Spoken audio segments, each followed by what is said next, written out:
Okay, okay. All right. Welcome back, everyone. So I don't know about you, but I'm so excited to be in this session today because we're really going to dive deep into content. So personally, I can't wait to do this. So it would be so we're really going to spend most of the time talking about the content, starting in small groups, and then in the larger group as a whole. We are going to focus mostly on step one, which is uncovering the potential for the DDO practitioners. So the first framework. But before getting into content, I would love kind of a wake-up, check-in questions on process. Don't get deep in, don't go into the content now. But I'd like to hear a little bit about your experience using the frameworks and mapping the net systems using the Law of Three framework, imagining the systems, the process we discussed last time, and any other reflections you have on process. So just a few minutes on this, and then we'll get started on the topic. So for whatever reason, last time my audio stopped working, and I sent a message right at the end. But I was just thinking of kind of a typical organizing framework and how important it is to talk to people. So I've just been just wondering a little bit about the imaging and kind of projection, like when we went through the process using the swap meet as a example. I was just trying to figure out where is the place that actually people shouldn't be imaging, or shouldn't be projecting and trying to think like people, but should instead be like doing some of that person to person, what is known in organizing as one-to-ones. So that was just a question that I was left with after the last time. And I'm unclear on the difference you make between imaging and projecting. I was wondering, I think, how much of imaging was doing some form of projecting, just trying to sort of, I think some of the idea behind it is trying to empathize with, the different people and sort of, and that's part of the distinction between imaging and imagining. And so I just wonder where one should do that versus, actually make an effort to connect to people that might be outside of, the group that you're doing this with. Okay, thanks. I got it. Steve, I think I can draw on Laura's point in terms of my reflections on the process.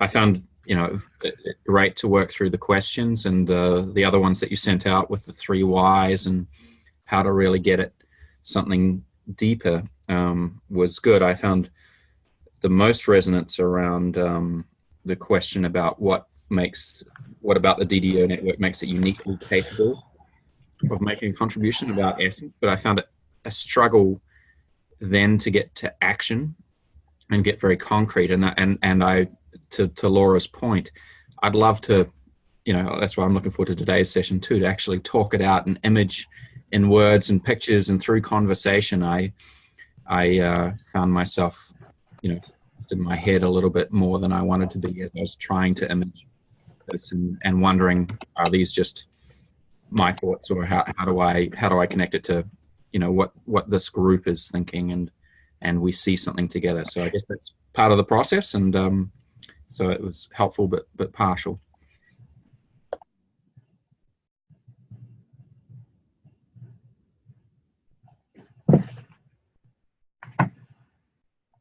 Hi, Leanne here. I created my own little nest and was surprised by where it went and the greater whole that I saw. And it was almost like discovering the network newly, like a different personality. Because I kind of had it that I knew what the network was, very much informed by like Brian's essence, and was like, oh, I know what this network wants to be, but looking at it from it serving something else, it was like, oh, look, there's all these parts of you I don't know so well. Well, that aren't you more complex than I thought? So it was a little destabilizing, like so many things in my life right now are. And yeah, it was cool. Yeah, I had a little bit of an experience like that too. I spent a lot of time kind of in the first question around the challenges and opportunities and kind of going all over the place, and ended up not carefully following the questions, not following the framework. And I ended up kind of wandering around for a number of days. And then when I came back to okay, I've been in the challenges and opportunities for a while. Then what was the role? And when I came back to following the framework more carefully, yeah, something surprising showed up for me that I hadn't been as clear about, at least for me. And so I was left kind of appreciating the power of using frameworks as a thinking aid or as a way of engaging differently.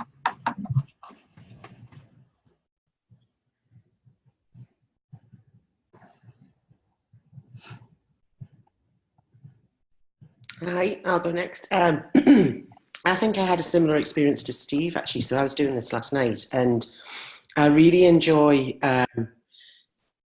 the kind of nested holes, particularly the beginning, like what's possible and what is this serving. And I think I went a bit wild, actually. So I went completely, I don't know, I was changing humanity and all kinds of stuff. Like it was... yeah, it was great. It was a great experience. But then trying to use the other set of questions, and maybe I should have started it earlier, because I think what you're saying, Brian, kind of sitting with it for a few days, I was struggling to get it tangible.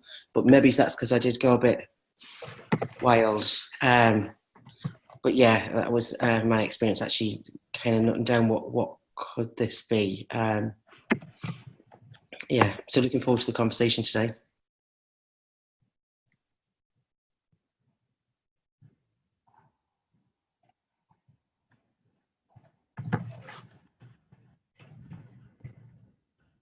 Bernard here. I can resonate with that. I had a euphoric hour after the last call. There's a lot of scribbling and nested holes there. I came up with the term inspired organizations. We'll see. We're really curious to hear from you and your developments that you made until now. Thank you. Looking forward to the next 2 hours. I had very similar experiences to a number of you. I enjoyed the quiet time thinking about it and kind of really being in a space individually to be able to think about, play with the questions and yeah, just reflect quietly with others and without others' influences. But I then actually really missed I'm really looking forward to the opportunity to be able to connect with others and talk about it. Likewise, I can't remember who was saying, but I think that really a question about the next proximal, the proximal hole after the core network, or that was really powerful for trying to open up creativity. So yeah, good to be with it. Hi everybody, it's good to see you. I'm Allison. I wasn't on the last call, but I had a chance to talk to Beatrice. And I found myself, as I went through the process, sort of thinking, am I approaching this in a developmental way? What assumptions am I making now as I move through that? And that helped me to expand my thinking, as developmental work does.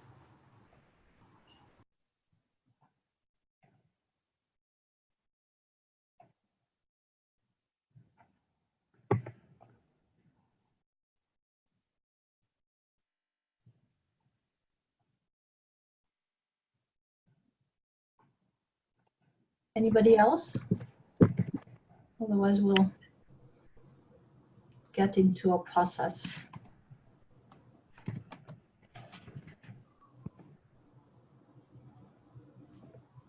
Okay, then let's get into the conversation.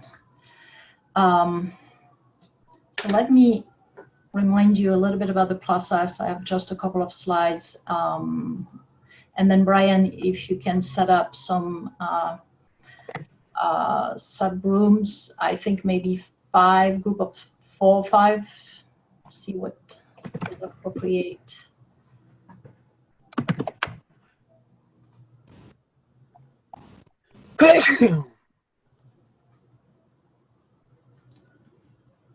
Okay, so this is a recap of our overall process.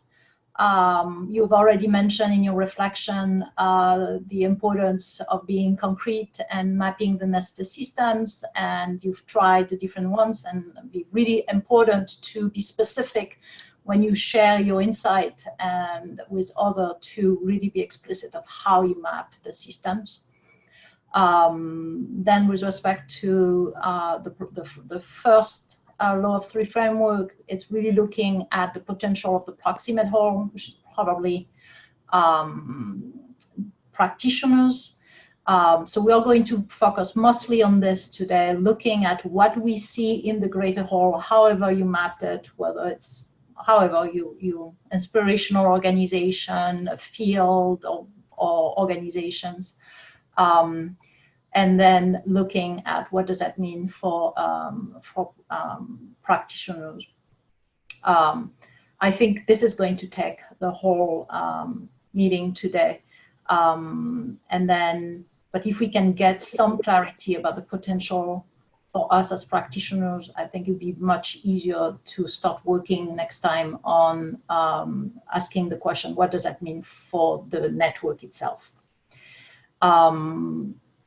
Alison, you mentioned being developmental through the process. I think this is absolutely essential. And this is really seeing life from the point of view of potential as opposed to problems or existence. And I think if I speak for myself, what I found always the most challenging is to not get to focus or overwhelmed sometimes by what I call existence, or by all the problems of all the restraints we see. Restraints can be important, but all the problems we see in organization, and really tapping into a higher level of energy, which is what is the potential behind this. And that's where the process of imaging is important, because you kind of have to project potential problems, pull us into the past, ground us into the past, while potential is forward-looking. So to see potential, we have to look at, there are a couple of requirements actually. To see potential, we have to look at the system within its context, and looking at how the systems is serving a larger context. So for the potential of the practitioners is, again, what is the potential with respect to the organization we are serving? And then projecting ourselves to something that into the future, and in terms of what could be, and based on what we are seeing in reality, it is about the potential is about what could be. So that's really important, and I think because we are bringing different perspective, we can help one another. And I think also asking the why, getting really to the meaning of things, of what those root cause of what we are seeing might be very important as well. Just a reminder, these are the 2 nested systems that I had suggested, but I mentioned last time, feel free to create your own if this doesn't work, or relabel those systems. That's also something that I played with, and that really became very obvious to me, is that if we are not clear about the system we're talking about, then, well, first it's very hard to image them, and then we are mixing things together, and then we are losing the clarity. So, and I suspect there will be different perspectives. I think at some point, in terms of defining the DDO network, we need to come to a collective agreement of what we believe the nested systems are for the DDO network. Who are we serving directly and indirectly in the larger system? And within which field, unless the field is the larger system. So, so again, really important. I let it totally open up until now, but at some point, I think we need to in order to develop the purpose of the network, we'll have to define what those systems are.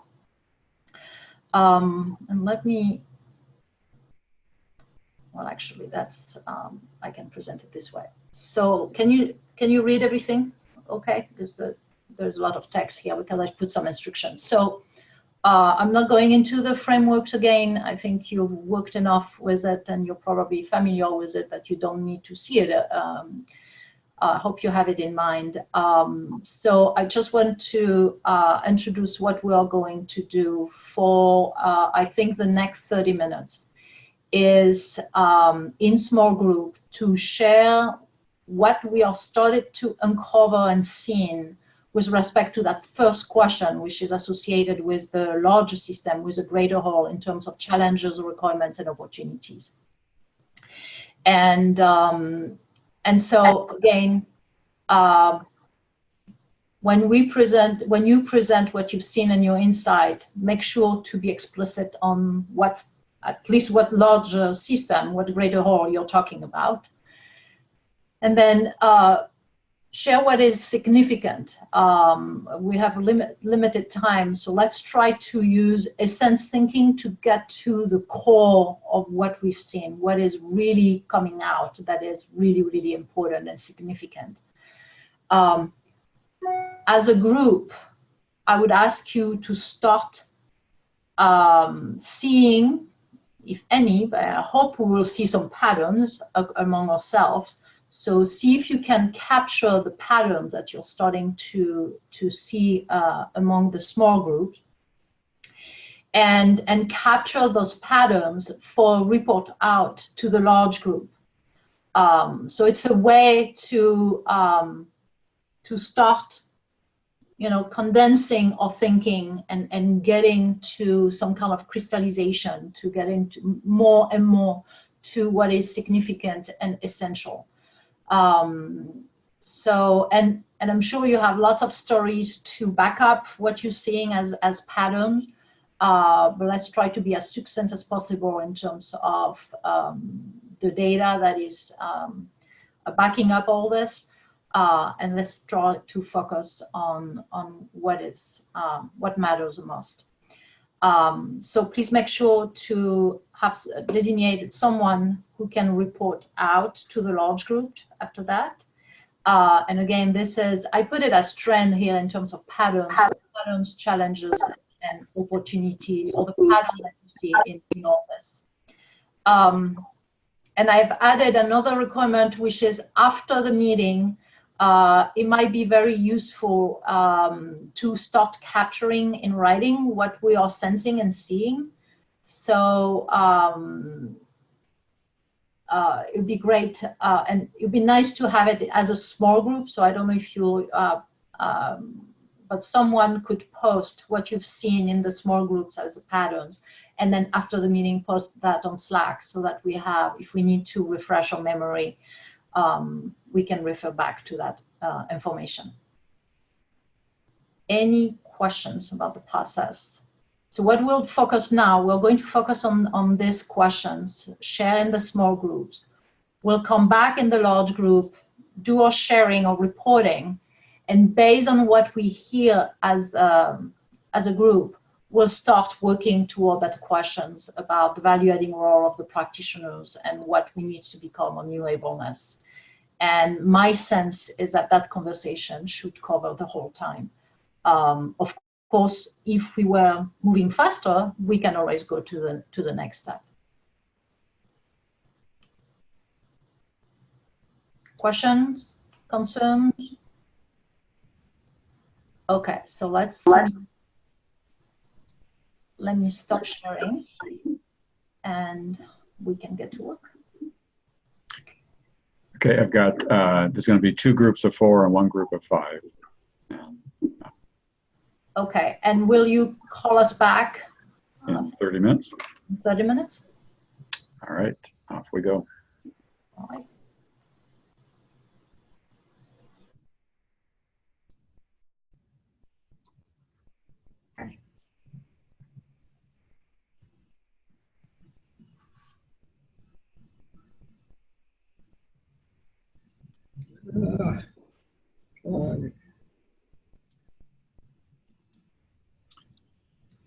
All right, I believe it's us. I have never been in the group that stayed as faces just disappears. I've always been a face to go, but that was kind of scary. We just got smaller and smaller. Yeah, I always miss clicking on the link to join the group, and I was waiting for. I was like, wait, where is it?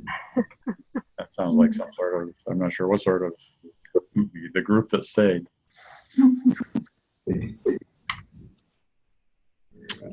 So what's, I assume that it would be good to hear from each person as to what you're doing. I've already got it open. Do you want me to keep notes? Sounds good. Be great by me. Okay. Yeah. Who wants to jump in?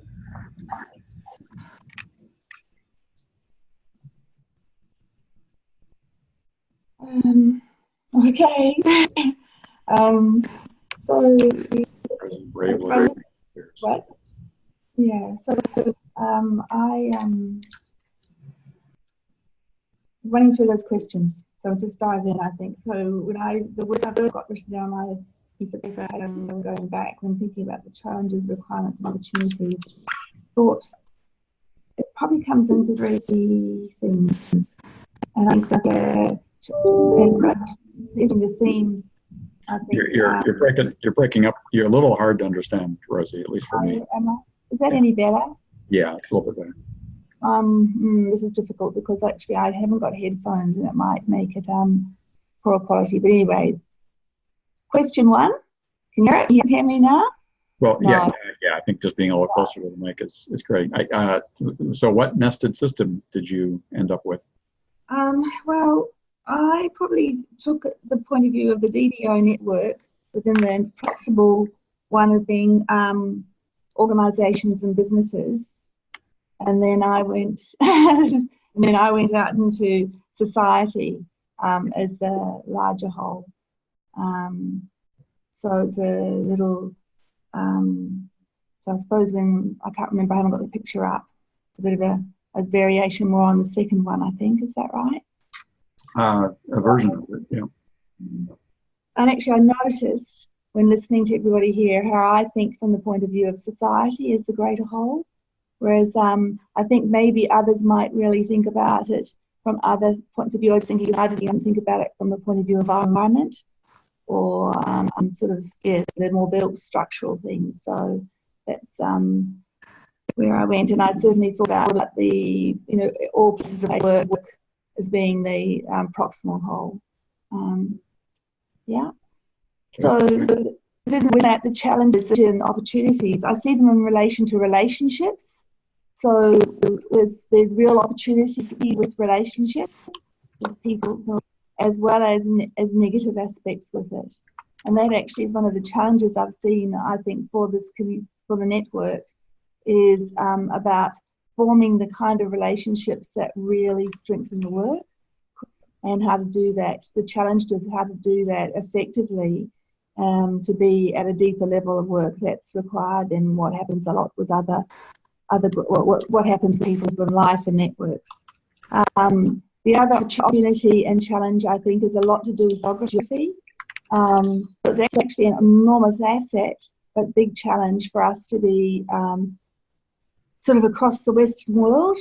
So there's lots of, when I think about that, with all the connections with that, but then it's also how to pull, and it being across the Western world, then how to pull that together. And there's still barriers associated with distance, and even though we've got a wonderful technology.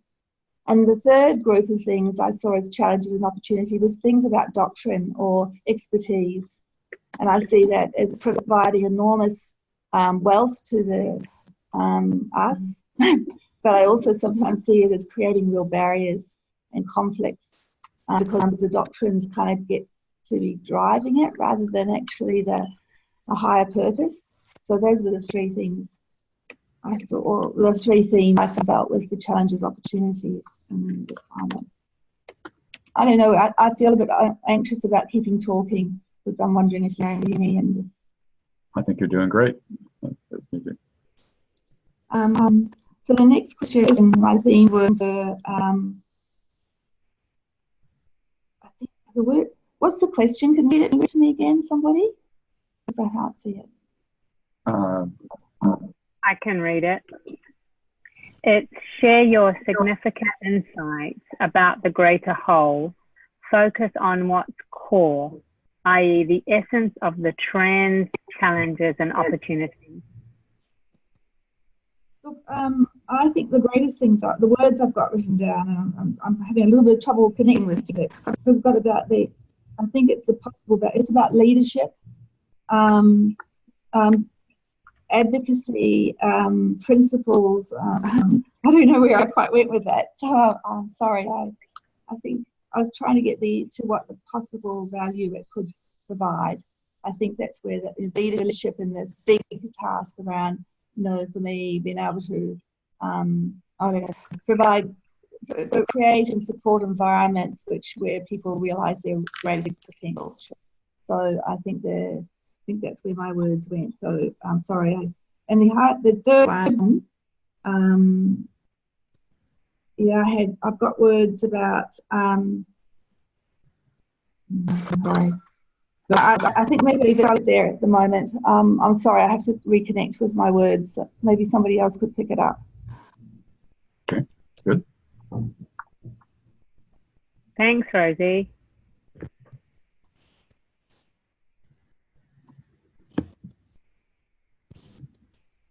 Do you want to go, Jeff? I'll go. I've missed the first session, so I'm catching up. I've reviewed the materials. And in this spirit thing of what Rosie shared as far as the patterns. I mean, first, my nested systems. I did think about that as I tend to think of that. It could be a company. It could be a project team. It could be. I know I've talked about my IT organization. So it could be a sub-organization within a company. But I think of those proximate wholes for me, could be a company or an organization. And similarly, I don't have great on the greater whole with, society as a whole, but I'm, thinking in terms, it could be Western society, it could be an industry, it could be, larger groups, but it is, out for the greater society as a whole that, would be exposed and potentially receptive to what came out of this work. So I for whatever reason, what came to mind for me was like the whole re-engineering the corporation movement.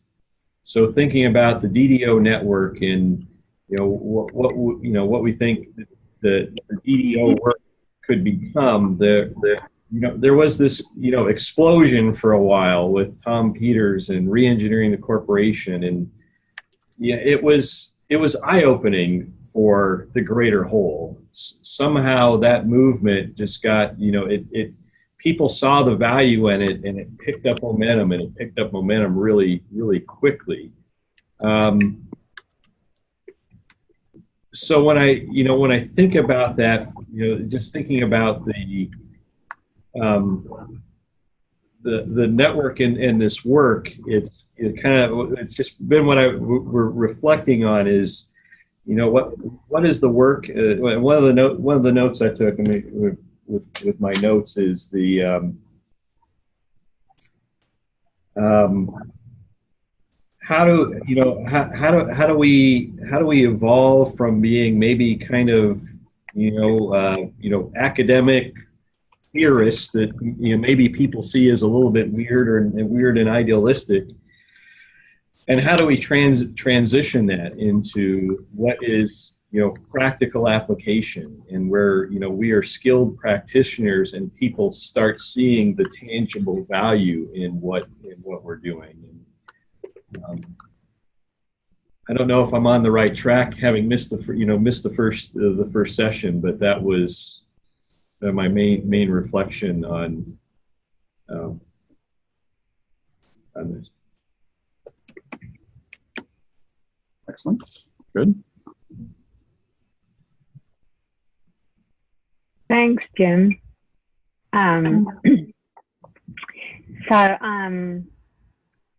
I'll go next. I was picking up for the practical kind of baton from you, Jim. I went to wanting to create it really tangibly in my head. So I chose the first one that Beatrice offered us, where we're the DDO network and we're seeking to influence practitioners, consultants, change agents within firms. And that's our proximate whole, and our greater whole is organizations that aspire to become developmental. And I suppose I went there because I can visualize that the easiest, or I can image that the easiest, and I feel like then it leads to the field of developmental organization as the next greater whole. So it felt like that would be the next one. And then I wasn't, and then I think the difference between those two wholes is the readiness for change. So I guess for me, the organizations that are aspiring to become developmental are in a more readiness for change as opposed to the field of developmental organization. And so that made a difference to the trends, challenges, and opportunities that I saw. And the challenges, opportunities, and trends was this whole idea around growth, wanting to grow. And I saw the difference in organizations that aspire to become developmental is about really knowing that believing in people and working with people are the way to grow, whereas the field of developmental organization is not necessarily so focused on the people. It's also systems and processes and symbols and other things. So there was a polarity in that what I saw throughout this whole process that I was doing it was the polarity as opposed to the either or thinking. And that so much of this has become either or instead of a polarity. And I saw one of the trends, challenges, and opportunities as really this whole paradigm shift that really resonated with me, Brian. Our whole conversation about evaluative versus emergent. So this whole idea of allowing the potential to emerge as opposed to taking an evaluative stance, and how much our paradigm is about, even if we do value people, there's an evaluative energy that comes up when we think about growth and potential and development. So really moving that, changing that paradigm to emergent, which is a trend and opportunity, but also deeply challenging. And that allows us to bring out the next paradigm shift, or the next polarity that I feel is really prevalent in our culture or in the world right now, which is this whole, how do we hold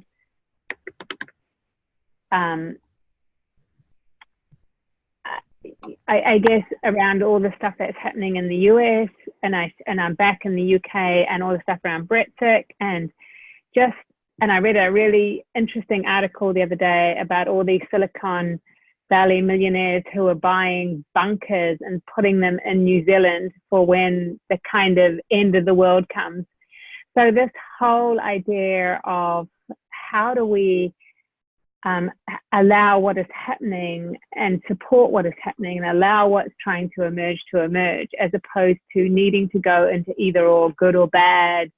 It's the end of the world, it's the beginning of the new world, like that whole kind of paradigm that the bad masculine, the good feminine, all of that stuff that seems to be coming up for me felt really important around an opportunity, because otherwise we're just going to go at this whole what's emerging through the same lens that created it. So there's an opportunity here to change the way that we see this, and I guess I feel like that's most that will have a better ground in the organizations that aspire to become developmental. So and the other one, let me see if I understand that. You're when you look at all the drama that's going on in society, you're saying how do we hold that, not ignore that, not be something separate from that, but hold that while we are also working on something else emerging from that chaos. Yeah, like it seems like this chaos and drama and everything that's happening seems like it's an opportunity. It's a challenge, but it's also an opportunity. And at the moment, we're hitting it through an evaluative framework, and how can we use that as an emergent lens. And I feel for me that the other one is really about discipline. That's the other one that came up for me. Like, how do we walk our talk? How do we show up? How do we be the change we want to be? That is such an amazing opportunity, and it's a challenge. So, right.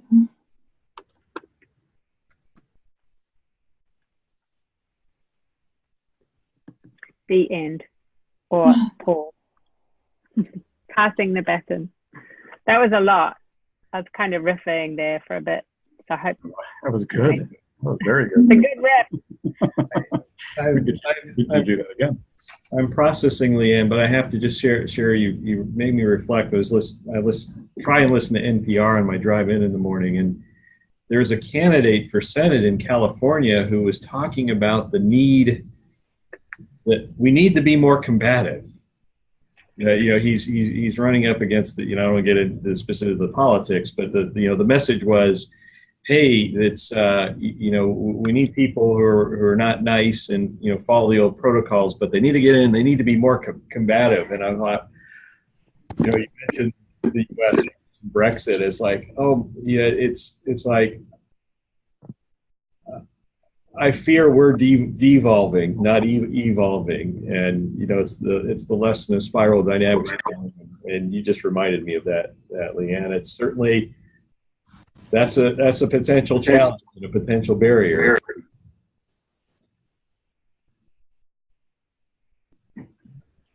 Yeah, I didn't go that way exactly, but some way that could be related to that. So that might be an interesting pattern. I ended up coming up with a new nested system where I had us DDO network practitioners at the core. I just didn't call it the DDO network. I called it the DDO network practitioners.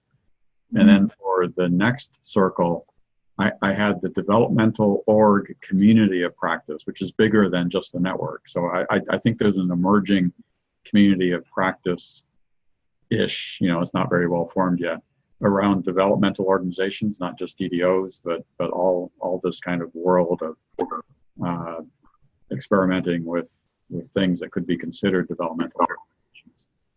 And then the larger goal, I started really thinking about what I ended up calling the field of management, kind of the energy field of management. The people that actually lead and manage organizations seem like we're all immersed in this kind of field that is calling the shots in many ways. So I really tried to put myself back in all the conversations I've been in, and I hear from you guys, and when I talk to other organizations, and there's kind of all these challenges and statements that are made about what's possible and not possible, and what's credible, and it kind of what people are thinking. When I started, ended up having a long list of the common challenges that I hear from that kind of the world of how organizations are run. That might be another way of saying the field of management. So in the world of how organizations are run, I hear all sorts of challenges about how everyone's forced into kind of the short-term thinking. You know, the pressure to have results now. But at the same time, I hear all of the conversations around what's changing. And there's so much that's changing, both inside and outside of organizations. For in the business world, a lot of what's going on outside. You know, markets are changing, lifestyles are changing, people's values are changing. We've got all this drama that's going on in various societies. That's directly impacting. We've got the Amazons changing and the internet changing. And then inside organizations, we've got new generations that are showing up, from Generation X and millennials. They're showing up in a different way than older folks like me have been for a long time. And I think what I noticed is that the traditional way of engaging with people, both inside and outside of organizations, is becoming less and less effective. You know, we used to kind of go back to purpose and values and incentives, the normal incentive systems, and those are becoming less powerful over time. The world's kind of saying, yeah, kind of. Yeah, money's important, you know, I live without it, but it's not the main thing that's driving me, for example. I can't take it off, but it's not the main thing on the table.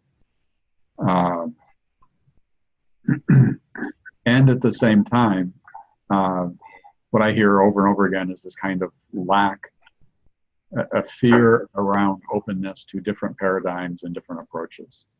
So your average, not your average, but you know, leaders in organizations that say, yeah, that DDO stuff sounds kind of interesting, but you know, I've got a boss that's not going to put up with that, or it doesn't sound real enough or practical enough to really be effective with the how I need to run my organization or my part of the organization.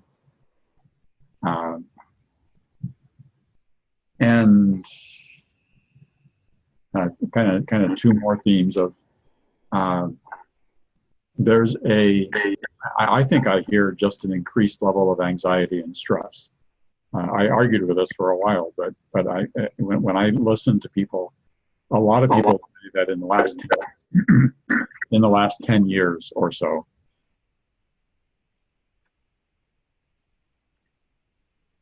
lives, but that translates to inside of organizations about what to do and how to be.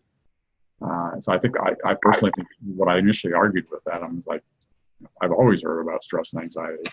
Is it different now than it was in 2000?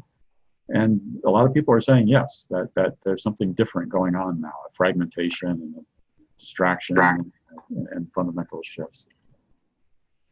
And then the other thing that I think I noticed was that in the world of organizational innovation, DDOs and teal and holacracy and self-management, it's a little bit of the Wild West. There's no authority to say, this is how you think about these ideas. This is how you can compare one idea to another. It's an emergent world where you got all sorts of people popping up and claiming that they know the right way through, or they know part of the puzzle. And from a manager in an organization, you know, people I think are looking at that going, oh crap, you know, that's adding to the anxiety of how do I make sense of all of these new ideas and new approaches.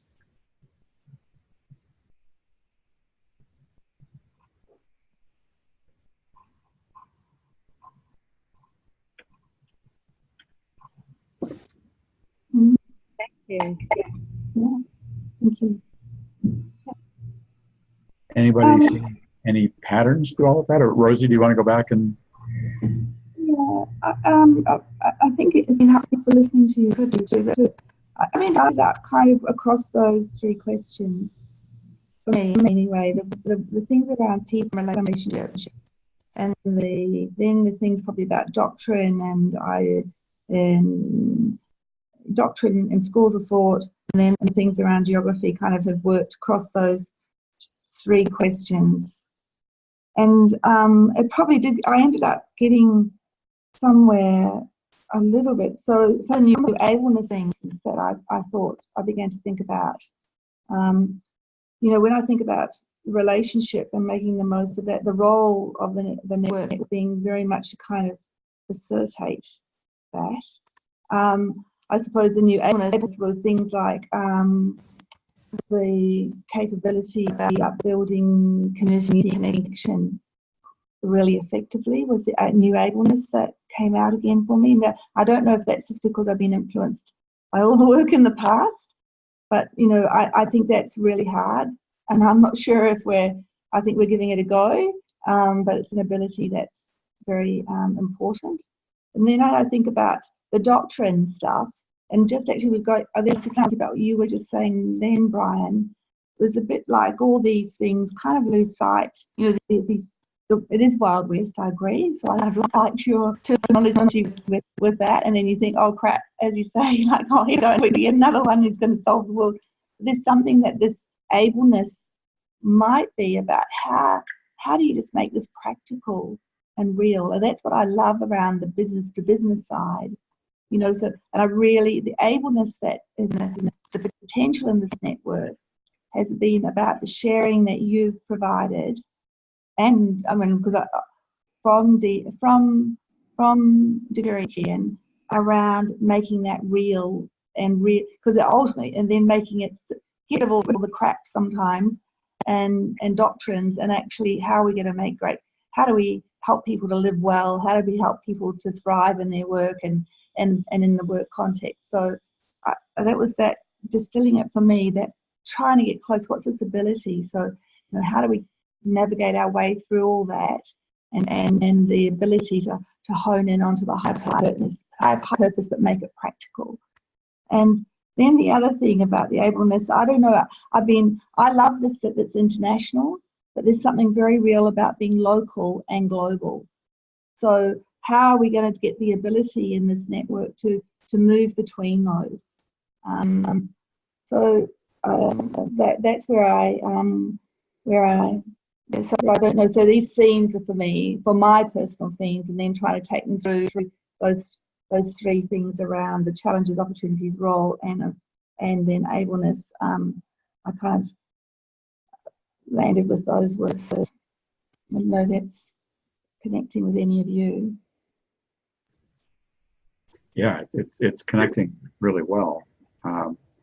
One of my insights that I think also connects to some of the you were just saying is I ended up with this really long list of challenges that organizations are facing, and at some level they seem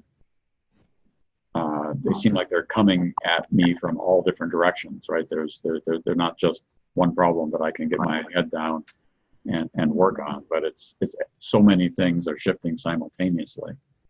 And an insight that I had that the paradigm shift that Leanne was talking about actually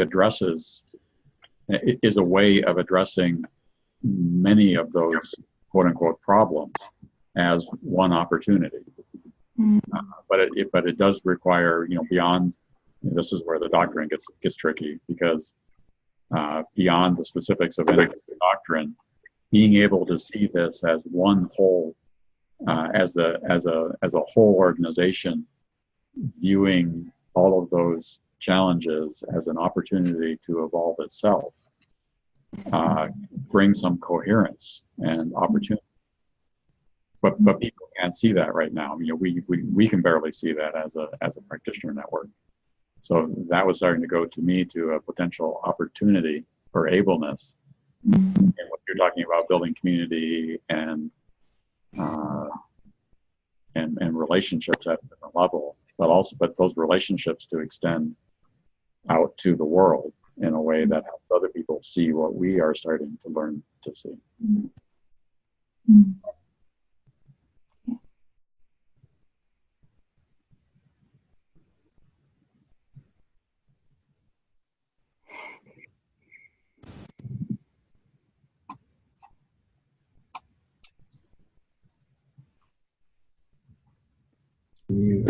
The one pattern when Rosie was talking that I think I mentioned too is the challenge and requirement to making it practical and real.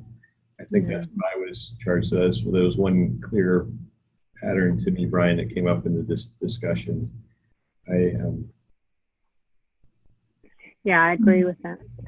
I think about that a lot. One of the other notes I had in thinking about this is I drew a parallel with what I do with IT projects and initiatives. That there's often,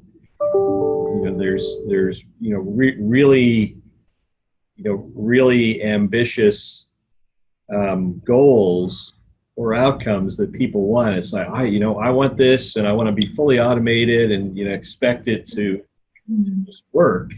I think it's the same. I was thinking it's similar with this, that the organization, one of the requirements has to have the capacity to enact change in whatever form it is. And so often it's how well is the organization? Do they have a lot of capacity? Do they want to jump in and drive really dramatic change, or is the reality there that they've got to work through it incrementally because they really aren't going to, they're just not going to stop and do it. And so there's probably not just one right way of doing it. But that was just something it just struck me as a challenge. Mm. Yeah. How are we going on time, Brian? Got like 1 more minute. I was thinking one of the other patterns was really, Rosie, you said people thriving, and Brian, you said people being, increasing the level of stress and anxiety. And I really noticed that in that discipline and the way that we walk the talk. So it felt like that was kind of a pattern across some. Mm-hmm.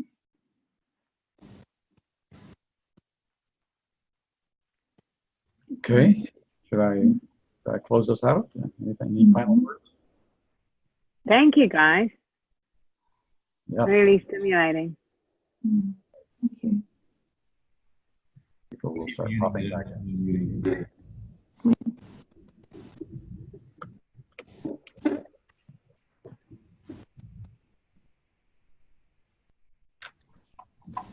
Hi, Nora. Hi, Jim. Mm. Hi, Rosie. Hi, Nora. Hi. Hi, Jim. I saw a little bit of the work with Steve on the membership thing. That's cool. The sign up process. Mm-hmm. Were you on a group by yourself, Nora? I'm sorry? Were you in a group by yourself? No, I feel bad because I was in the and I saw the thing that's in the group and I clicked it. So I think I left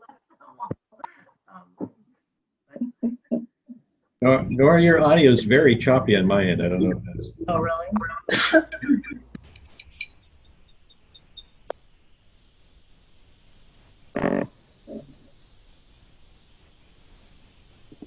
All right, that was awfully short.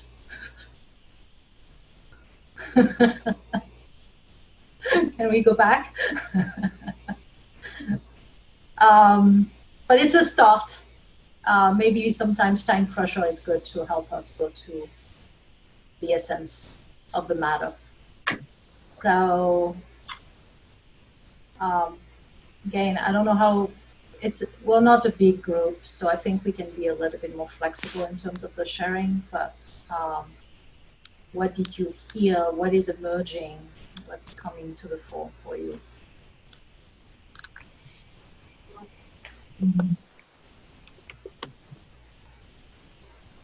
Brian, you're our note taker. We didn't clarify that who was going to do the talking. Can you reflect back what our group is? I can. Yeah, we had a good group.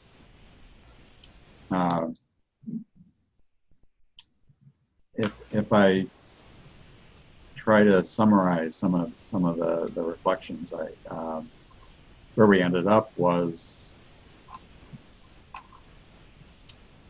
also some of us were saying that many of the challenges are also opportunities. So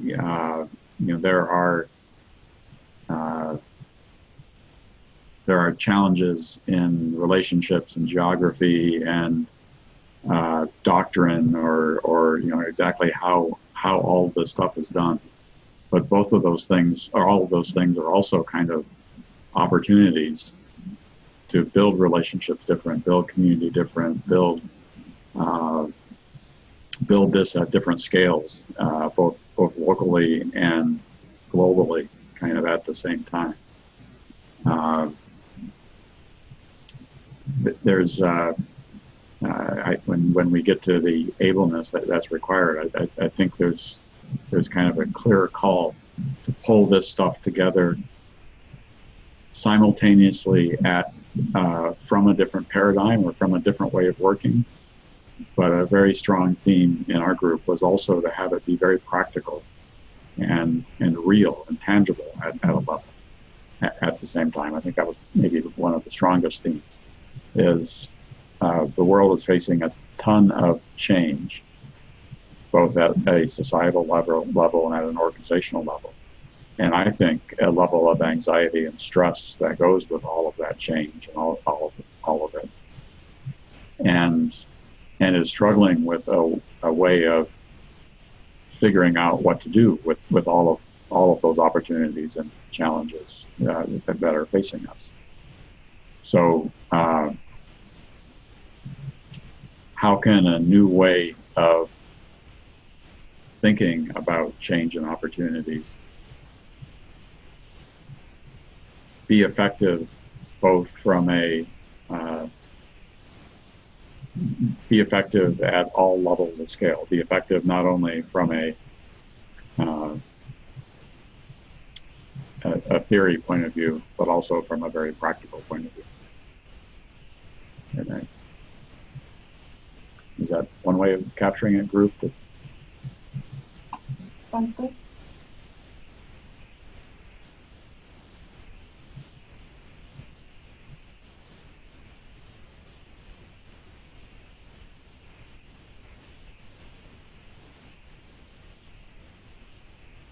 Anything else from that group that you want to add? I think that was most of it, unless somebody else had something to add. That was really succinct, your group. That was brilliant. Just trying to follow directions.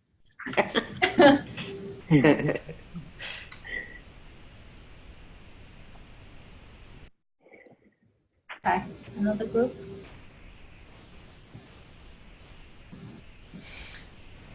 Steve, I'm happy to go if you chip in, but I think there was some strong trends around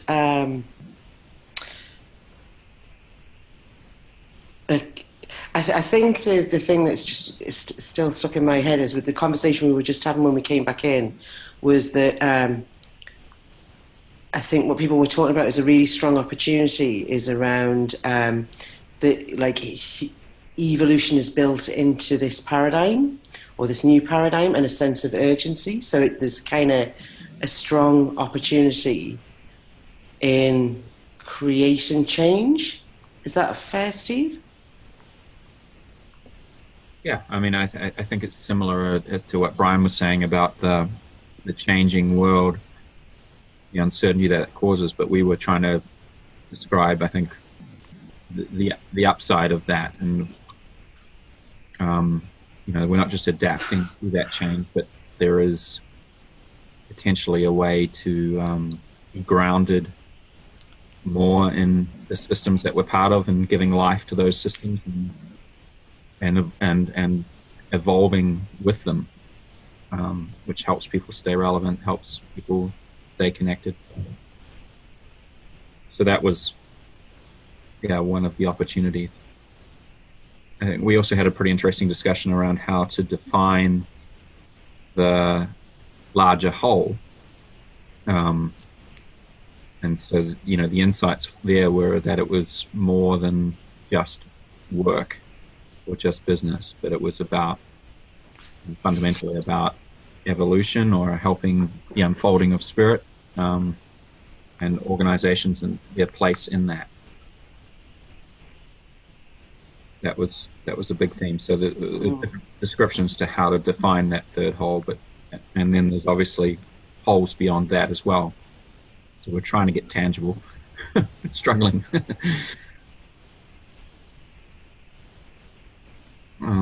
What else do we have, Kate? There's a little bit around that the requirements of working in that third whole was with we thought leaders, but maybe there's other approaches to how to influence those organizations, but around the sense of humility and openness to a new way of looking and a strong and clear vision about serving the stakeholders in a new and better way.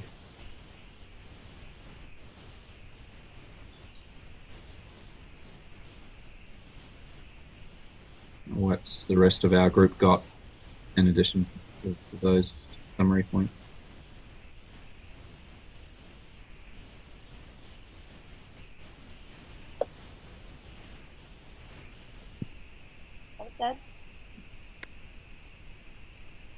Yeah, just building on it, and yeah, I think I don't want to say we were the opposite of practical, but just realizing that that greater whole is needs to be something tangible, that just not the North Star that we're pulling toward, at least that's the understanding of it.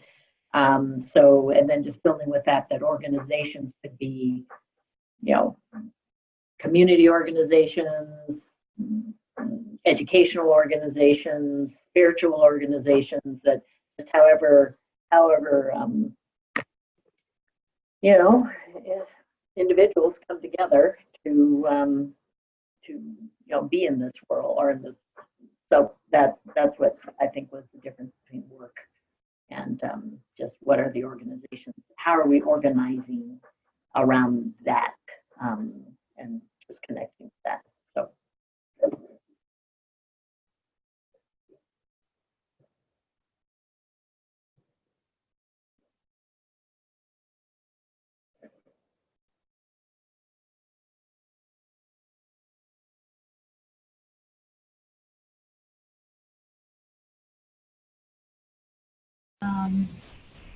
Anything else from this group?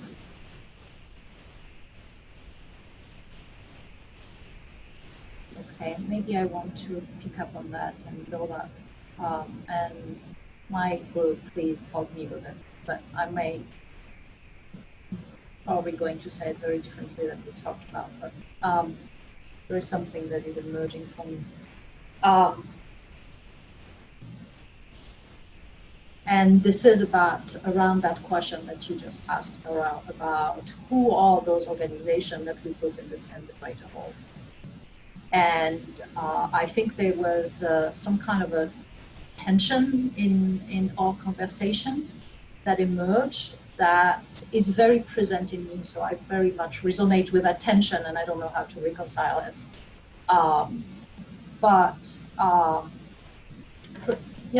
You could say that we could put the organization in different type of buckets, and one bucket may be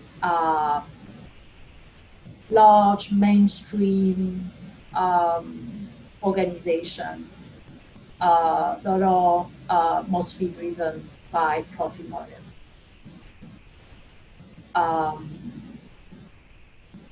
And that's kind of the Wall Street kind of type of organization, mega global organization.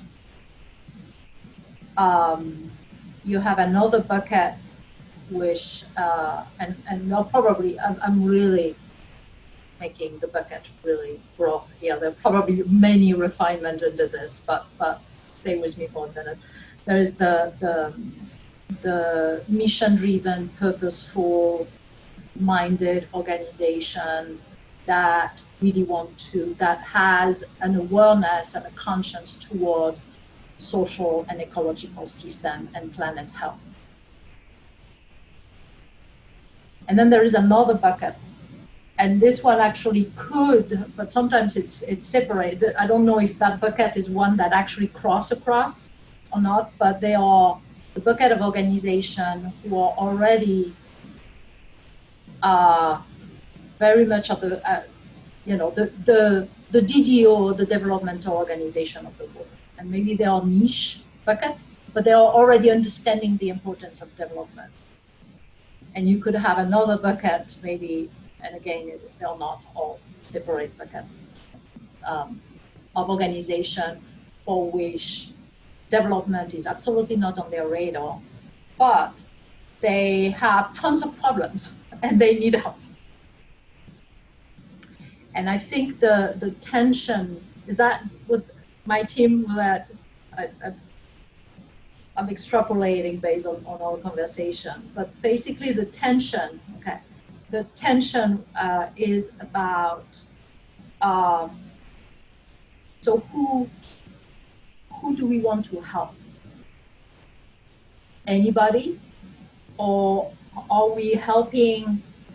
So Bernard was saying, well, I'm dealing with clients who they don't know developmental thinking, but they have real problems, and I help them the best I can, and maybe bringing development thinking into the way I do my work. But I do it, and that's my work behind the door, right, under the radar. I'm bringing development behind the door.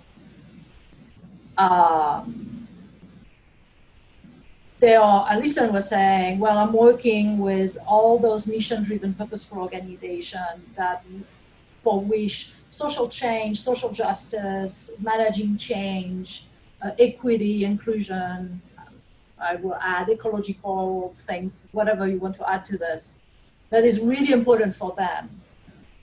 But they have no awareness of development, and they don't build, and that's also really important, they don't build the connection between development and what it, whatever they care about. They don't see that development can help them there. And so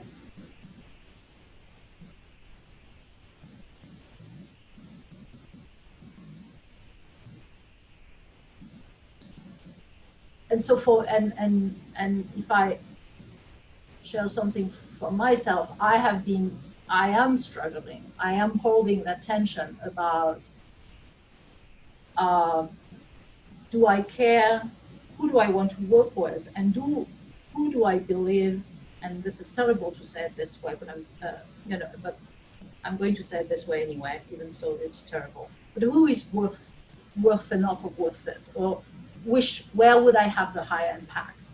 So do I want to focus on those organizations that I want to do good for the world and the planet, and try to help them do that through development, and not care about the mainstream?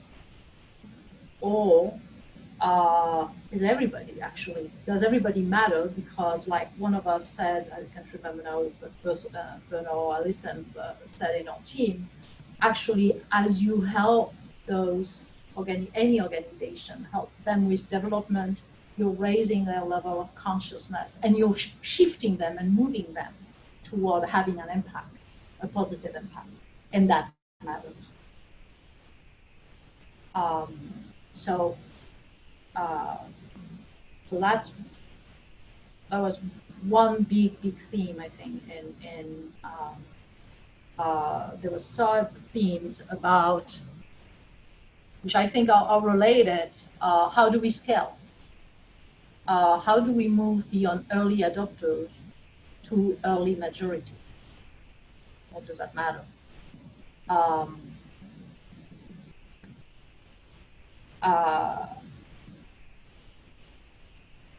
There was the theme of awareness and connections that Alison brought. I could expand in a slightly different way. Is what I had found myself is there is a lack of understanding of the difference between traditional learning, like acquiring skills, from development, which is developing inner capacity and maybe a need to embrace complexity. And also between, so that's one thing, between learning and development. And the other one is between developing people and working on developmental organization. That is very different, I think. So, and the other thing that I feel also is everything is very fragmented, and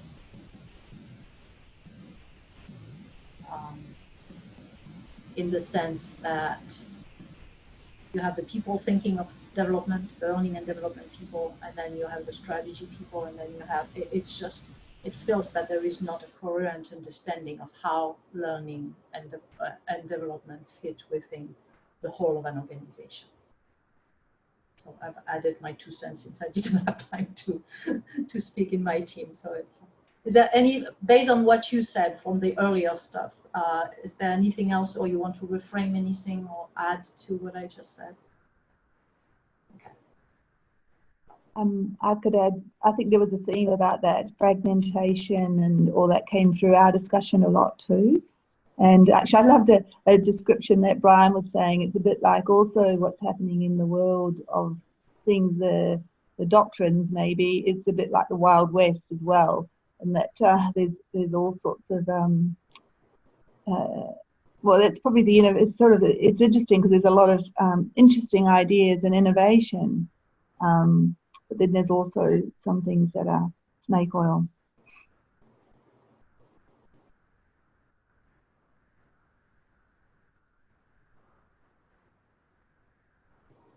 Were there another? So did you?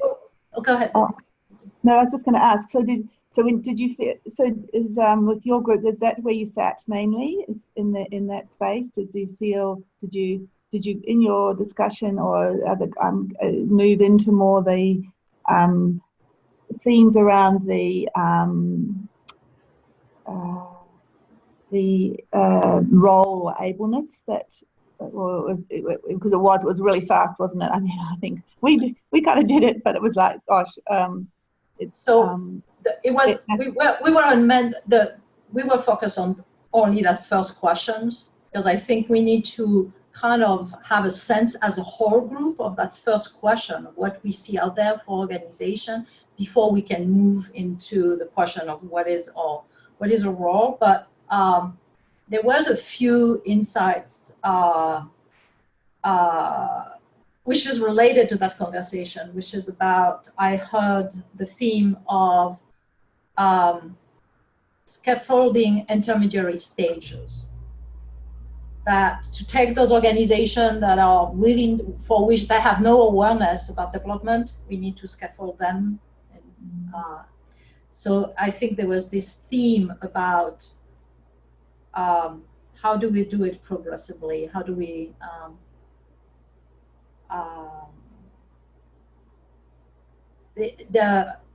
and Alison, maybe you want to, that because that was what I heard from you, and you may want to expand on it. But at some point you said, I see different paths of becoming developmental. Do you remember you saying that?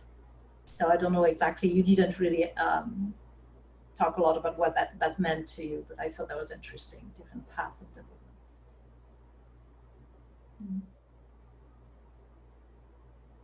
Yeah, I think it was in response to Bernard having a particular approach that he uses in organizations, which he can describe. that's perhaps different than the approach that I use in organizations, and that catalyzing development happens in different ways. And with that, I think in the conversation, which I just wanted to add as a layer, which is sort of obvious, but the question of, and this was between, in a conversation between Bernard and me, that how is development at the forefront? Like, are we transparent, explicit, this is what's happening? Or is it we're solving these really, supporting organizations, or organizations are solving these really complex challenges as the world evolves, and that's what's happening, and it's being done in a developmental way, whether it's explicit or not. I think that's also an important question. But yeah, I think it was just the idea, coming back to your question, Beatrice, is just the idea of there being different ways to catalyze development. And Bernard had a way that isn't my default way of approaching it. Yeah, that's a theme that we touched on briefly in the group, and I know that is really important to me. That one of my insights was that you look at the challenges in the world or in organizations, and there's a lot of them. I mean, they're from the level of change that's going on outside and inside organizations seems like it's more than I've experienced before, personally experienced before. And in the realization that a developmental approach is a way of holding all of them as one thing, rather than trying to address this and then this and then this. It's not multiple approaches. And the point of doing it is to not be developmental. The development is the tool, not the reason for doing anything. It's the actual evolution of the system toward more health, more wholeness, more vitality that you're working on. It's not becoming developmental is not the goal. It's just one of the methods that we have available to us that can hold that much complexity at one time. And I think that's an amazing opportunity that is not very well understood in the world right now. I think that was a really big theme in our group as well. That development isn't kind of cutting it for people. I think was that is not what we're trying to do.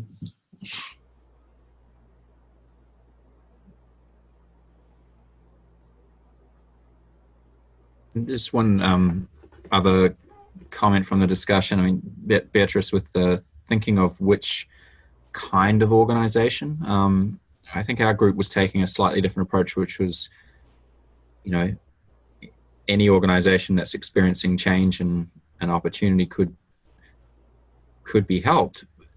And maybe we need some definition around that, but it was more around who would we be working with, in terms of thinking of, I don't know if it's the worthiness of time, but at least the criteria that you'd want to have in place, this sense of humility and openness to a new way, this sense of a vision about what could be, this ability to shape an organization so that traction could be gained. So it was more, at least in my mind, thinking about who is the connector to that organization, rather than the kind of organization. I think I like the non-denominational agnostic approach to that as well. Right.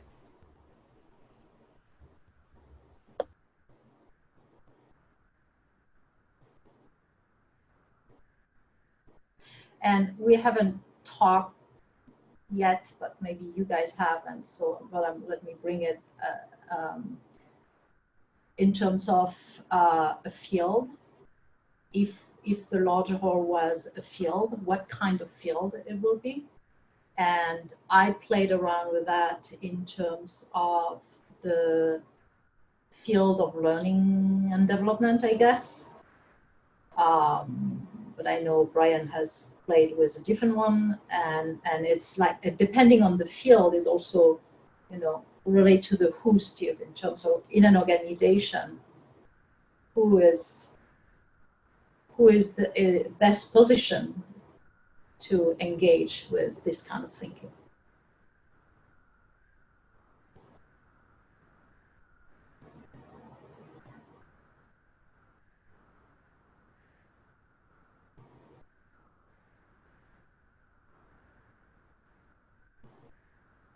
I have a question related to this.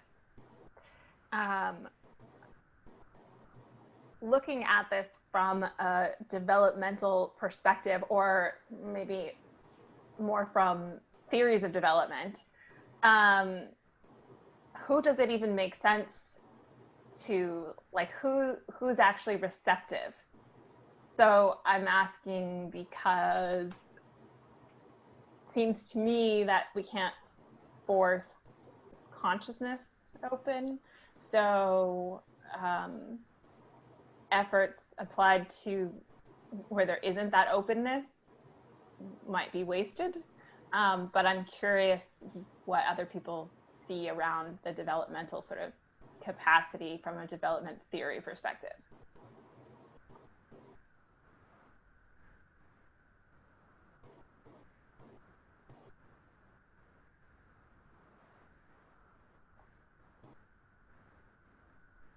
And it's okay if no one has anything to say about it. Well, I'm on record as saying that, and I think it's a stance at the Curian as well, that you can't develop somebody else, right? You can only develop yourself. And if you start having the arrogance of thinking that you can do that to somebody, that you might get some short-term things that look like development, but it's probably not going to be real development. So if you take that as a premise that everyone has to do their own work, and nobody does work unless it's important to them, unless it's valuable to them, then that does start to inform. We're not. I think it would be important to me personally that we don't impose anything on anybody. So that does start in what Steve was saying. That does start to maybe set a criteria. You're looking for people that have at least a beginning openness to start the journey. But they're starting their journey. It's not our journey. Like a minimum level of receptiveness or something. Right, which I'm not even sure you can define that beforehand, but there's got to be enough of an opening. And I think there's lots to learn about how much of that is, how much of an opening that is. And there may be other criteria other than that. There may be other, but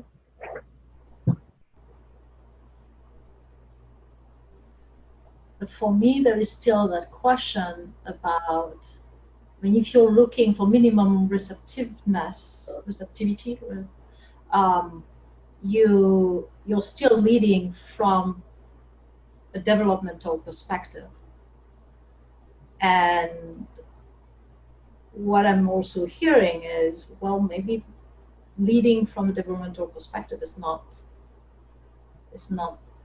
the best way to do that, because it is going to leave many organizations for which they have no awareness, or it's not on their radar. So, I have an opinion about this, and it's just an opinion, which is where I want to put my effort, is where I have the opportunity of effectiveness.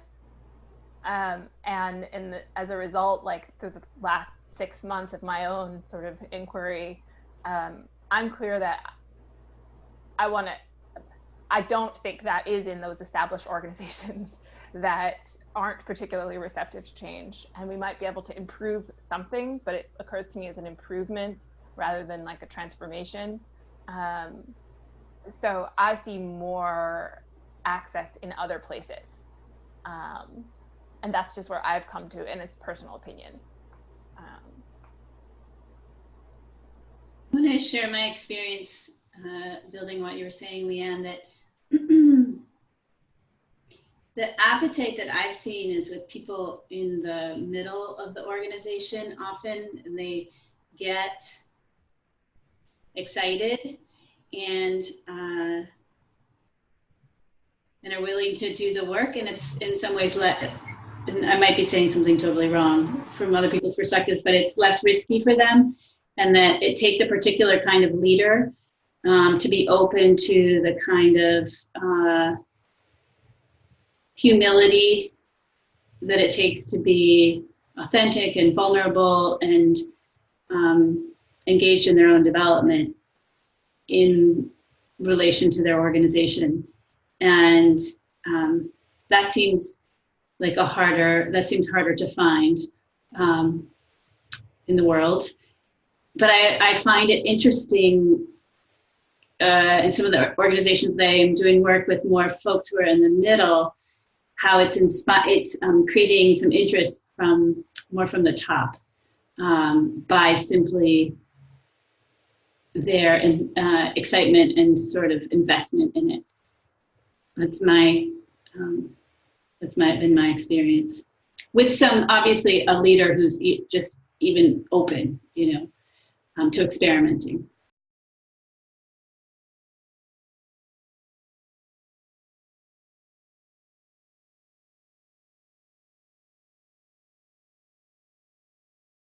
I apologize if I'm not on track, because I'm very tired and I'm afraid I do not understand everything from my language competence. My perception at the moment is, in my picture, that a person that's open to new ideas and that's receptive and has been reading, I don't know, reinventing organizations, etc., has maybe less a chance of really transforming something than a person who hasn't read anything but has real problems in their organization, and where they see that their way of thinking that has been working the last 15 years is no longer working. So where there are people that really have a need to change, they know they cannot go on for another 5 years because there are hard facts, financial, whatever, that forced him to do something. And so I think there is a line in one of the songs of Leonard Cohen where he says, the crack where the light comes in. And so I think these are the phases of persons and organizations where there is a crack in their mindset as persons and also on the organizational mindset. And where there is a crack, then there is a willingness to try things they wouldn't have tried if they were in a safe place. Not in a safe, psychologically safe, but in a strategically safe place. So this is where I'm looking at the moment. So it's not so nice, but rather a necessity to do something, to try something new. And my picture is, I'm not sure about the metaphor, I cannot find a better one, but you probably know the metaphor of the bodhisattva from Buddhism. And there are bodhisattvas that are visible, so everybody sees this a person. If you see a bodhisattva, say, this really is a holy man or a holy woman. But there is also the conception of a bodhisattva that is not recognizable. You do not see it at first glance, but the way he does his normal work as a teacher, as I don't know, selling clothes or whatever, as a farmer, the way he does his work is a bodhisattva way, and he's having a ripple effect in his field. My question is if this network isn't a secret bodhisattva network. So this is my metaphor at the moment I'm having. Mm-hmm.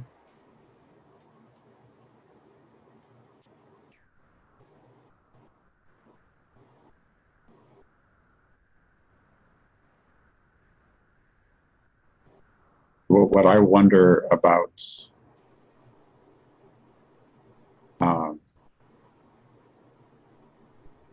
if it makes a lot of sense to me to engage with people that have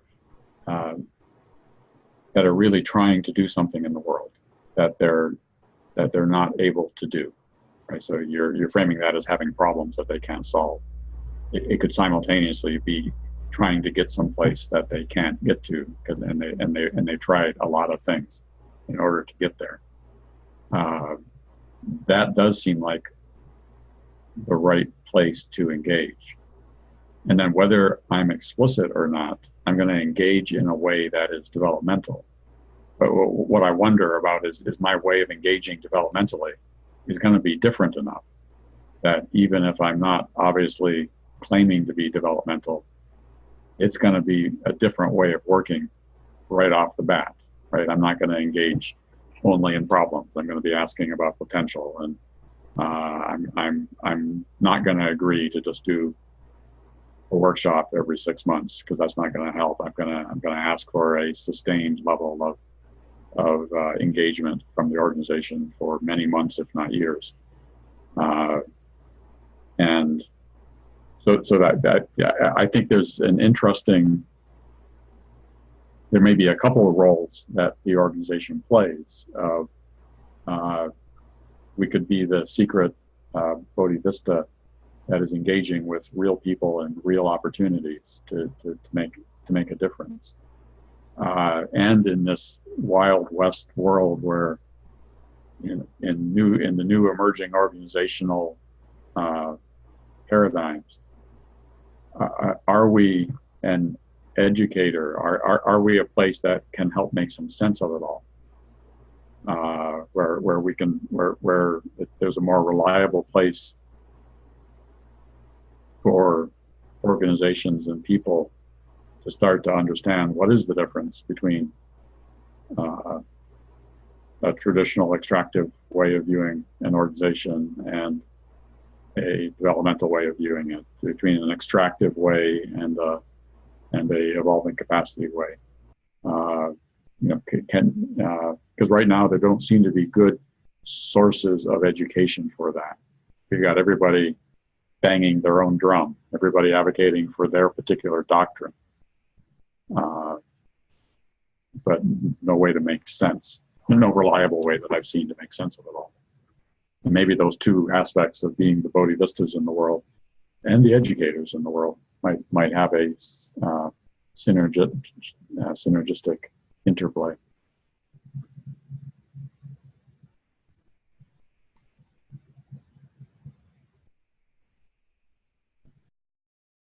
I was thinking about something I think you shared a month ago, Beatrice, with either a podcast or something about where you are located. So it reminded me of what you're saying, Bernard, about where you're looking for these people who really who are seeing that they have a really big problem, and it's within those. Well, in some ways, I was hearing that it's established organizations, so working within those locations. But then, with what you were saying, Leanne, it's like it's outside of that space and probably in the innovation space. So I was reminded. Do you remember what I'm talking about? About this? I think somebody spoke some TED talk, something like that you shared, and it was about the different places in relation to the world and organizations if you're going to really affect social change. And not really? I don't connect now, but I can look for it. If I share it, Slack, I can look for it. I don't know. But that might be something in relation to how we think about our foci, the different foci within the work of the DDO network. Because maybe having for me, if we're going to really affect some real change, it's got to be at those. Energy goes into different places. So I actually feel sometimes with what you're saying, Bernard, around established organisations, it's damn hard. So it's just, so that's a problem that can't be backed away from. We need to be able to do that work with those where they've got really big problems. But then, but then you can get real inspiration from some of the innovators who let's hope they're never going to kind of create the mess of the old organisations, and they can get new practices in to start. So Just listening to you all, that's where I think I'd like to go back and find those in the world. Where are the different places? Oh, I think it is also in reality in relation to policy and government, but God help us there at the moment.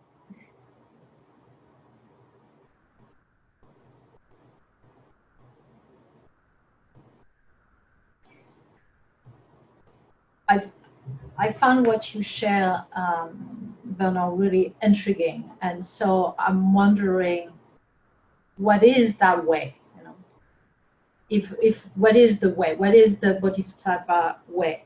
If it is for us, if this means that we are engaging in a new way that is very impactful and will make a difference, is what are the principles or the qualities of that way? And to some extent it goes to that third questions about who do we need to become as practitioners and what kind of ableness do we need to develop.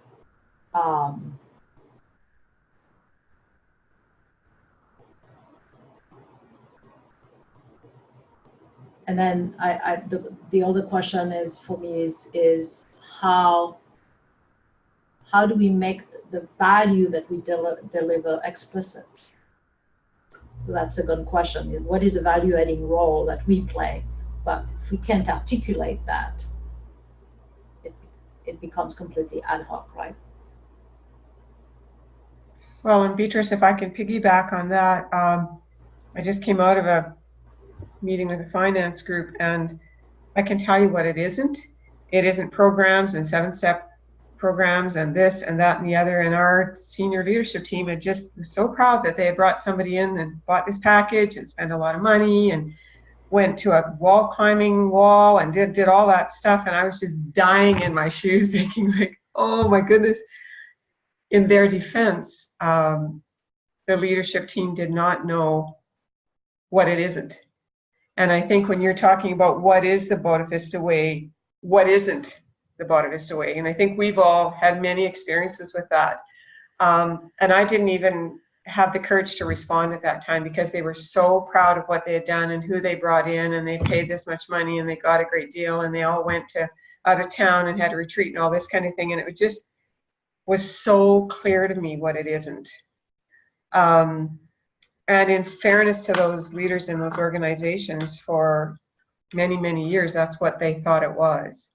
And so there's a bridging, or in this education piece, it seems to me there's some huge transition around why it isn't that now, even if that ever did work. And the level of complexity that we're seeing with disruption or change or challenges and all the dilemmas we face, we can't respond with it in those old ways. And so those old learned patterns and or resistance to this because it sounds soft or whatever, I think it's time that we need to do some work on that too.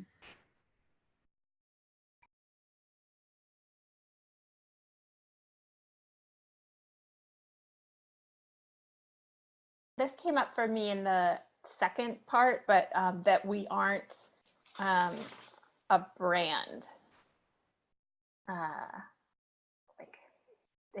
That to me, the network doesn't have that sort of personality that exists in so many other arenas of people doing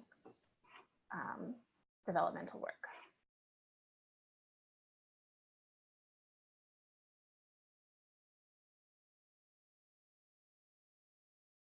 Yeah, I agree with that. And it's not an issue for right now, this very moment, but sometime soon I'd like to ask us about our name and whether we should still call ourselves the DDO network or something a little bit more, a little broader than that.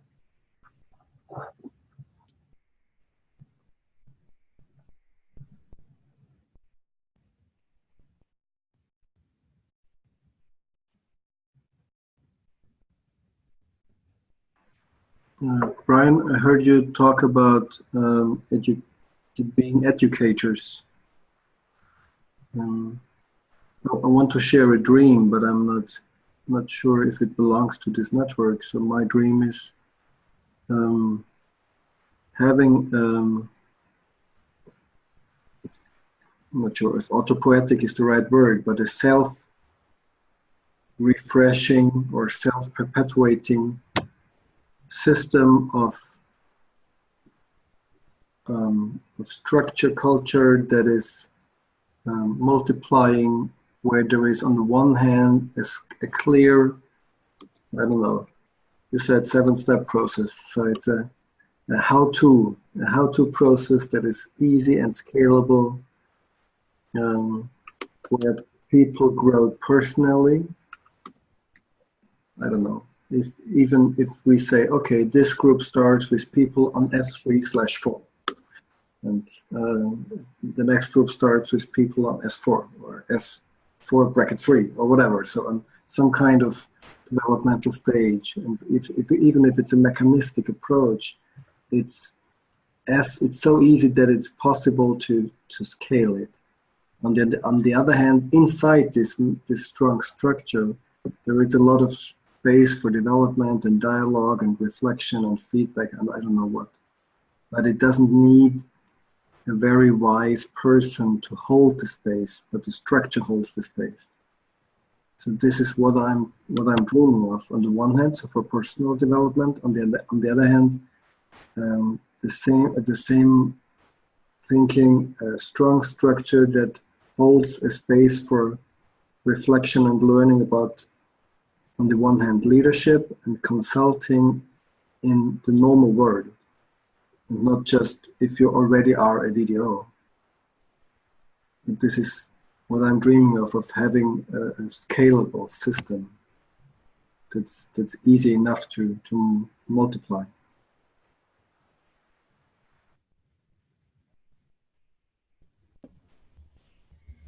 Yeah, Jim in our group referred back to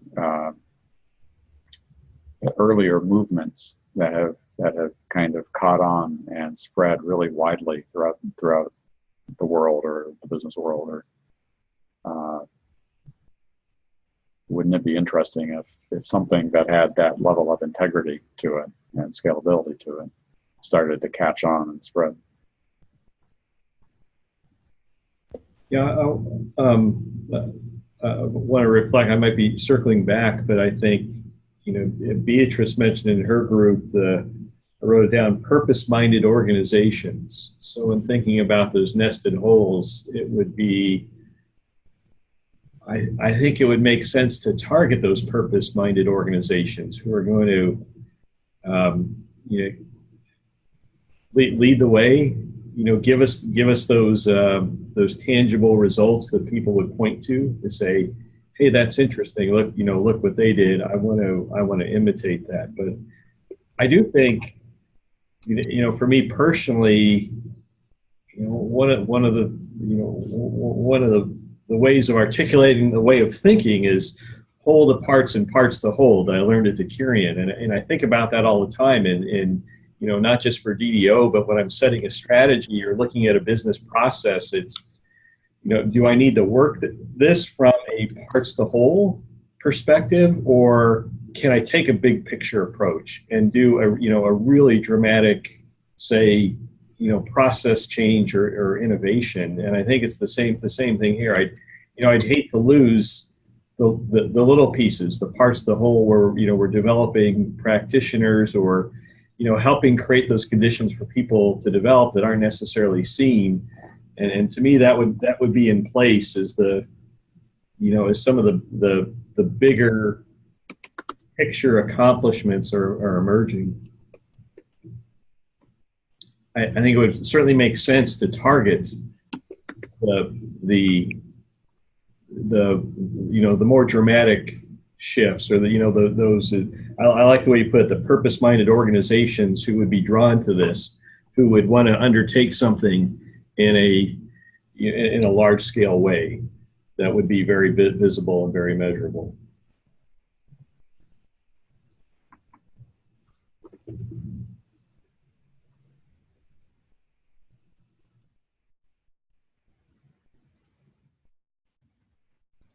I'm going to pick on another thread.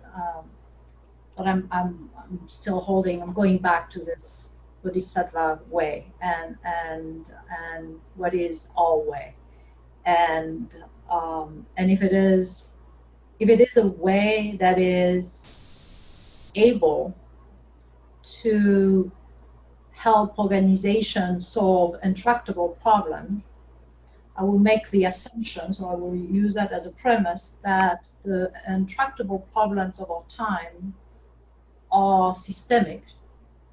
Even within just the context of the organization, not even talking about the environment, but they are systemic. And it seems to me that, again, if development is the instrument, then it's the instrument to address all those organizational challenges, right, which are interconnected, which means that it is not within the learning and development department, but not within strategy, but not within marketing or operation or what have you.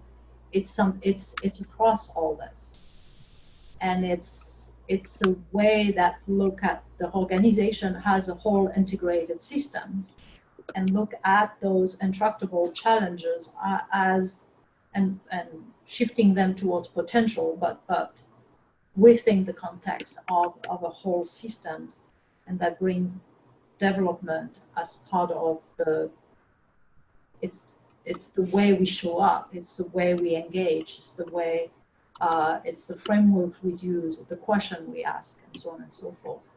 But I haven't heard so far about a notion of kind of systemic or holistic. But I think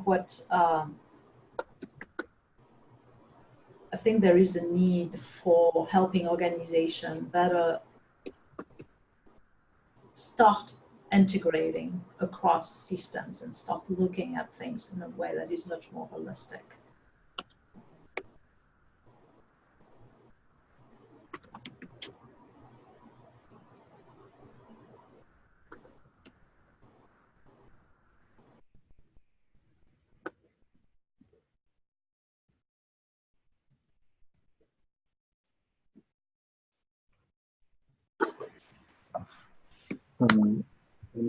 I'm getting a bad conscience for talking so much. What I'm hearing, my picture at the moment is, what if no, until now I have never done any marketing or any whatever advertisements. Customers have been coming to me, but that has had the effect that I did not steer my market. So it just happened. And my question is, what happened if I and we approach those organizations that are attacking the most complicated problems and that are addressing the biggest potentials. So organizations that are trying to use the longest levers, I think you say. Yeah. So I don't know. The Bill and Melinda Gates Foundation, and I don't know, whatever. This is just the one I'm thinking about. So where are the organizations that are really having a big impact potentially? And what if they had an even bigger impact if they were developmental? Just a weird idea, maybe.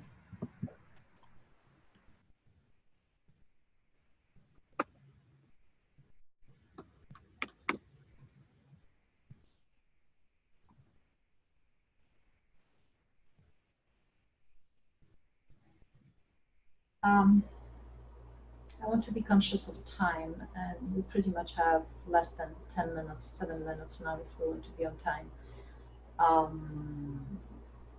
And the question is, how do we take this conversation forward? I mean, how do we continue it? What's the next step? I think there is a lot being shared, and wondering if there's something that is emerging for the whole group that makes sense, or whether we still need to be in that conversation because we're not quite there yet. Just trying to get a pulse here, where you are. Where what I'm personally hearing is I think there's a lot of patterns emerging around the challenges and opportunities and various versions of the greater whole, but I'm not sure that we're really have focused really on the role of the network or the ableness or what we need to become. So I think there's a lot of room to go with those two questions.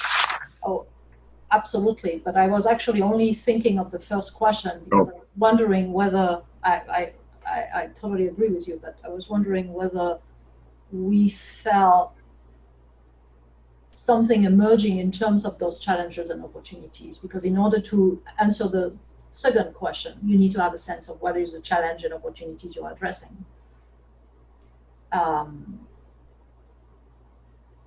So I'm wondering whether there is something emerging as a collective,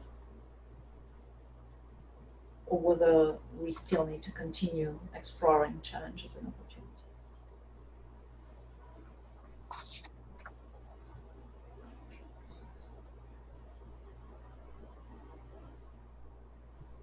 Beatrice, I'm still thinking about how you took what Bernard said around what's the Boda Vista or the developmental way, what are the qualities and principles?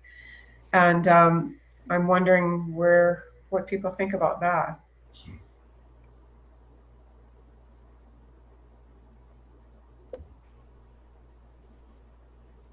Yeah, so for me, I like that as a metaphor, and it resonates with something I had about the value-adding role of the proximate whole of the, which is meeting people where they're at, and being able to support, and again, that gets to the quality of and the opportunity of someone that's got this openness to shape a whole organization, be it out of crisis or out of caring and seeing potential.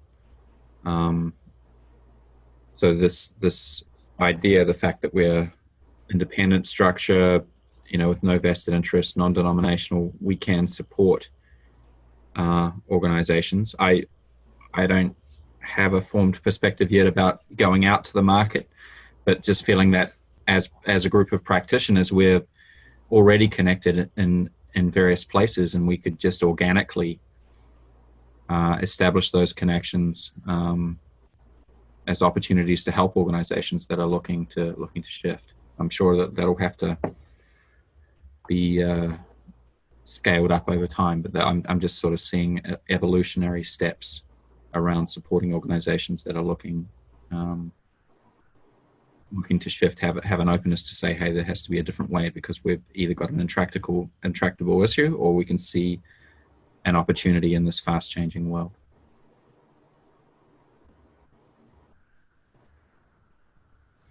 But to me, what would help, I think, is actually something, I'm a bit more visual, so something written, and maybe it's a collection of, where we got to in the first groups, but starting to articulate that outside whole, because without that, in some words that we could feel resonant around, it's harder to get definition around the rest of it.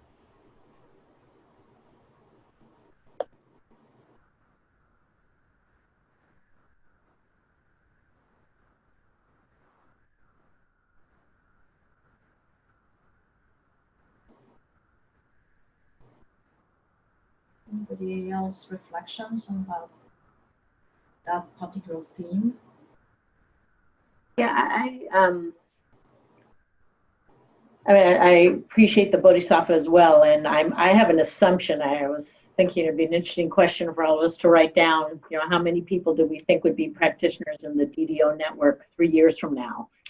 Is someone going to write down 500,000 people? Another person write down 30? Because to me, that becomes you know, the scale question, how do you, you know, do it? So I don't think we know that yet, or I certainly don't know that yet, but my guess is that we all have different ways of seeing how this DDO and the practitioners that are part of it are. But going back to, you know, what's the role of a bodhisattva, and I'm trying to think, Beatrice, to your question, and what Leanne and Bernard were talking about is, you know, I'm kind of visioning that, you know, you could have one person that's part of the DDO network that's just phenomenal at, I'm making this up, at speaking to groups of 2,000 people and being able to articulate why this is needed in the world and give examples and storytelling. And that may be their gift to the DDO network, and that's how they're in service of the 1 million organizations or whatever we're saying for the greater whole. And you have another person that's phenomenal at just kind of stepping in and working on a, you know, a parts issue that allows something to start taking hold in the whole of the organization. And that's great in terms of another way to come at it. So I guess I'm connecting the non-denominational, the different gifts all of us have. And if we're clear, which I think I'm hearing us say, on what it is that, you know, we're working toward, and how's that reciprocal back and forth, I'm trying to understand if there is a question about we have to have a, you know, when you were saying the value adding role, that if we're not clear about what that is, it's going to be hard to so that's just where I'm sitting right now in terms of, I think it's going to show up in a lot of different ways depending on everybody's gifts and circumstances, and so I'll leave it at that.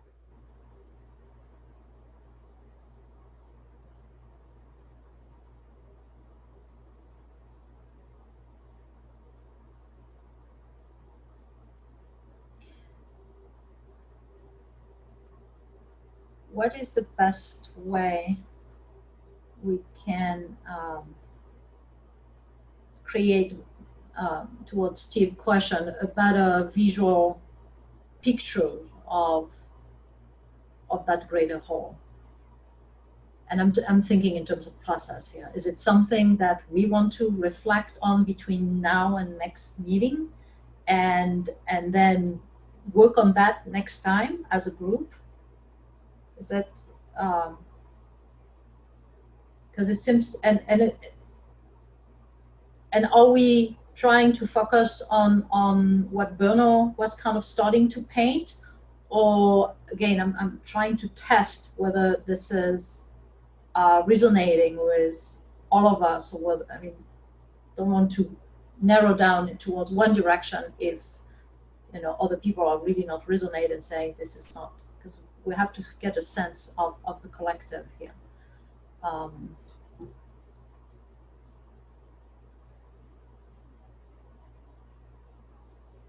I wonder if just, you know, as I think your process was that we would post on Slack some of the reflections from the session. So between now and the next time we actually have a few words articulated, you know, whether it's coming out of the breakout groups or individually, I think that would just help coalesce things from my perspective. Okay. Yeah, that would be my vote as well, is that we collect all the various notes and reflections from the groups or people on Slack. Maybe somebody, maybe Beatrice, we try to assemble those in a coherent way so that we can see them, post that back to Slack, and then maybe there's a reflection question around that whole. That is the homework assignment before the next session in a couple of weeks. Okay. Great. Quick question before we go. One thing that's not clear, and I suspect because we just don't know yet, but around coming to unity, consensus, agreement, has the core group perhaps come to anything about that? Like, what, Beatrice, as facilitator of this, like, when are you gonna, how are we gonna reach, like, yeah, we pretty much all agree except for whoever's not talking? I would hope it's not about consensus for me, this process is not about consensus. It's really sensing a reality that want to emerge for us. So I will hope we don't have to get there. But it has to be something that, and I realize that in a community of practitioners as diverse as we are, right? We are all working in very different ways. But that's the point, is that the DDO network was created to support a very diverse community of practitioners interested in developmental work. And so we have so our greater whole is a system that will benefit from that diversity to some extent, but in a coherent way. And so I don't know what that system, how to define that system yet. But I think it's important to go back and forth with thinking with respect to why we were created in the first place, right? And who we are as a community. And I think diversity was important to us. And so how does that come together to serve a larger system in a way that is coherent and that makes sense and very powerful? Well said. Type that out. I don't know. I probably forgot it already. You can look at the recording again. Yeah, and so we don't have a formal established way yet. Yeah. This will be fun then. All right. All right. We have past time here. So any final reflections, Bernard? My question is, are we going to use the general channel or another channel, new one? Do we want to create a different channel for this? This is for the whole community. I would just use I'd just use the general channel for now. Okay. Any final words of reflection from anybody? Thank you again, Beatrice, and thank you everyone for being part of this today. All right, so see you in 2 weeks, and we'll be in touch and communicating virtually between now and then. Great. Thanks, everyone. Thanks. Bye-bye. Bye. Thank you.